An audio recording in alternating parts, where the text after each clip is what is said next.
Welcome to the 611 Films YouTube channel. We're back in 99. My name is David Groves. This is one of your hosts. And with me, as always, my co-host, Neil McKay. What is happening? What is happening? We're jumping into adult films. We're doing some adult stuff these next few weeks. Not the teen movies we were just doing. We're getting into heady movies. And we're adult films? Adult like films. Pornography? No, wait. Hold on. Scratch that. Adult. We're talking about The Insider. Russell Crowe, Al Pacino, tons of big Christopher Plummer, Philip Baker Hall, tons of big names at the time. And a Michael Mann film. Michael Mann directed film. I feel coming off of Heat. This movie, it did well critically, I think, but no one saw it. I think it had like a $90 million budget. And I don't know, Michael Mann always seems to be that kind of guy. Like, he either does really well or things just sputter out for him. You'd think, like, after he got Pacino, again, that weird thing where he's in Any Given Sunday, and that's, Oliver Stone and these names. I guess Russell Crowe wasn't huge since Gladiator hadn't come out yet, but LA Confidential kind of put him out there, and then this kind of cemented him. And then, because this was the beginning of his, he could do no wrong. He was just getting nominated every year for stuff, and all of a sudden he was the big actor guy, for the next couple years after this. Right. So. Since Heat had happened with Pacino and De Niro, and that was more of the crime thing, and I don't know, Michael Mann. Again, maybe that departure, that sort of like Oliver Stone going from political stuff to football was weird, or I don't know when it came out exactly. Maybe it just didn't really hit at a time. Again, as you've said so many times, there were so many movies to come out. It's like, how many can you actually see? I kind of get it, because it's I feel like at the time it was that movie that people were like, oh no, go see that. The Insider's really good, but nobody's talking about it. And it really was. It was really well done, really good movie. But it was kind of one of those ones you're also you kind of, I don't want to say forget about it, but you're kind of you see it once and then you're like, oh yeah, I guess I did see that. Right. Yeah, that's how I felt. I never saw it. We always kind of mention when we saw it. I never saw it in the theaters. I think I saw it on DVD on Netflix. Yeah. They were doing DVDs, just as I've never seen this, so I've always wanted to. I feel like I saw it not maybe in '99, but when it came out on. I saw it shortly after, because I think because it was nominated for the Oscars, so that would have been this time, 2000. So I think that's when I saw it. Yeah, I think I looked it up. Yeah, they had quite a few Oscar noms. Didn't win anything as far as that, which I don't know if I would say surprising. I think it was a very subdued, kind of low-key. It still has that Michael Mann kind of documentary, cinema verite style to it. It's super fast paced, but probably ran way too long. The movie's almost over 2.5 hours. It was a good movie though. Yeah. It's a really cool movie. It sounds like, because I was like, I really have nothing bad to say about it. It's just kind of one of those, just kind of was overshadowed. But it does make me I do appreciate Michael Mann. He's kind of one of those directors that nobody really talks about that much, but you go, yeah, he has quite a resume. Of stuff Manhunter, Collateral, you said Heat. He's done a ton of stuff, and you go, oh yeah. And it was kind of funny, how all of these directors had stuff coming out that year that you forget about. Oh yeah, Michael Mann had a movie, and Scorsese had a movie, and Oliver Stone had a movie. Everybody, these big time directors all were doing stuff, Just to touch on the plot and the story stuff, if you haven't seen it. It's a little fictionalized account, about 60 minutes, and their tobacco industry. There's a big kind of conspiracy, or a scientist, Russell Crowe, kind of plays one of those, and he finds out that they were lying about things. And so, Pacino plays sort of a producer with 60 minutes. They want to air this story, but there's the confidentiality agreements and a lot of weird stuff. Pretty much that if I'm boring you right now, or if that makes no sense, just watch the movie, because it's a lot of back and forths and a lot of those types of things. Great acting, great cinematography. I feel a really cool score, actually.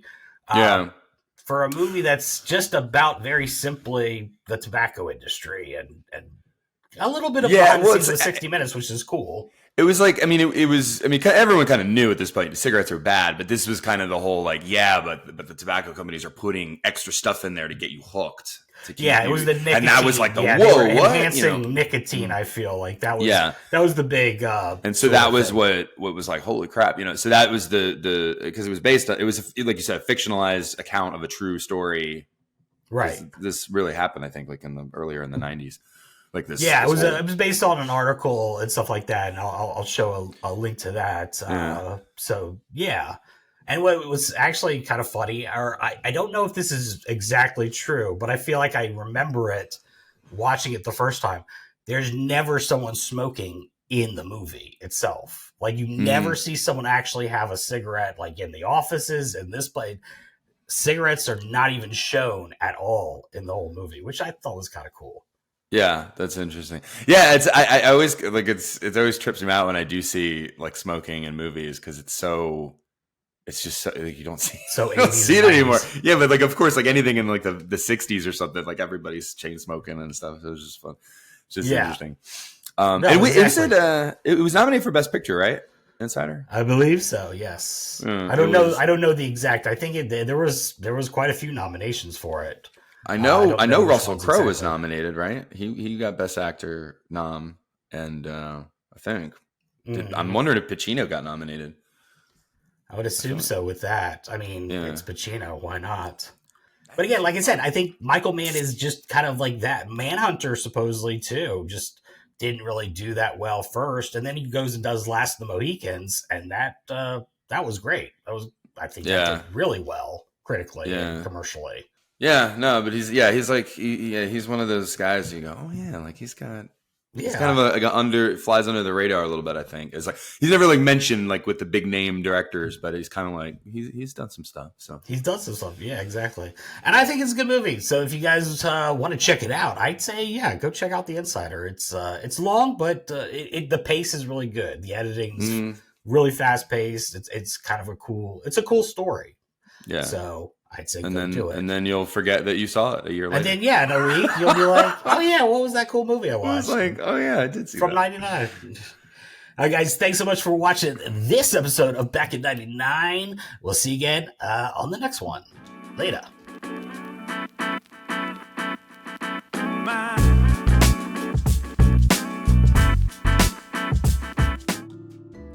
This is a great edit. I think Heat did pretty well. We had those action scenes, Al Pacino, Robert De Niro, they were great. But at the same time, it was a lot of dialogue. And I think with $90 million for this next one, we should make it more dialogue, more people talking, but I would love to see more on the cell phone. So let's just try to see what we got here. We got, all right, Al's in, some Middle Eastern country. He's talking. There he is on the phone. Now Russell, okay, we got he's fired from his job. Kid's got asthma, who cares? Nobody cares about that. Family issues, whatever. He's not on the phone. Now Al's on the phone again. That's great. Al's on the phone in bed with his kid. Al's on the phone with his wife. She's on the phone. This is great. That's cool. Now he's back on the phone in his office talking to somebody. We don't know. Now, there he is outside on a payphone. Look at the master. Look at that. Al Pacino, people. That's what we hire him for. Get a phone and do coffee. Look at that. And now, what does he do? Waiting on the phone. Now he's getting a fax. All right, come on. I don't love that any more than you do. Now he's looking stuff up in the yellow pages. Doing some... Yes, exactly. Back on the phone. Looking up numbers, talking to people on a phone.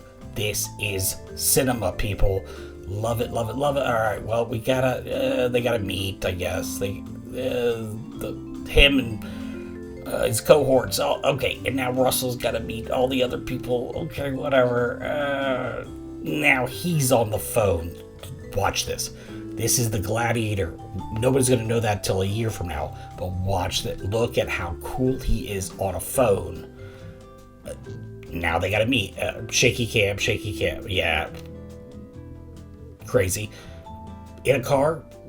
Ready. Not ready. In a car. talking, not cool. None of this is cool either. Look, they're all eating in a scene. All right, we'll go through that. He's about to shoot a raccoon. He's on the phone now. Look, watch this. See? Now, Alp's back in bed on the phone with Russell. Look at that angle. That's why I shot that. It looks super cool. He's going to go to the sofa, back in bed, and this is going to go on for a while. That's why this is awesome. It's so fun to watch this phone call. And I hated that sushi scene. They can't talk to each other because they aren't on the phone. Now Al's back on the phone with the lawyer in a plane, I guess. Whatever that was. Kids, family. They're getting threatened. Now back on the phone. See, this is fun. Watch that. See, it's coming. Al's on the phone. Now Russell's coming after. Take my... Alright, nerd. Don't fall. Look at that shot. He's on the phone in the middle of the street talking to this guy. In the middle of the street. No one else is coming, so he can stay on the phone.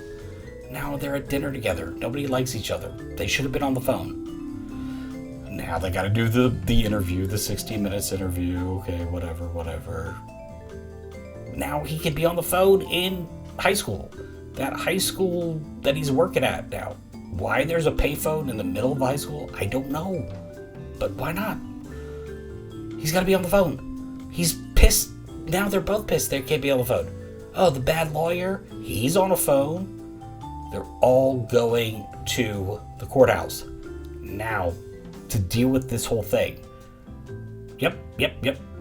Why couldn't we have just done this on a phone? Now they can air the interview. Maybe they can't. I don't know. Oh, Gina Gershon. She's not on the phone. And he's pissed. They could have called me. You could have just been on the phone with me. Fill a big girl. Well, and he didn't want to be on the phone that much. See, it's old school. Look at that. Old school. Now Al's getting angry. And look at Russell. He's on the phone trying to just talk to Al on the phone.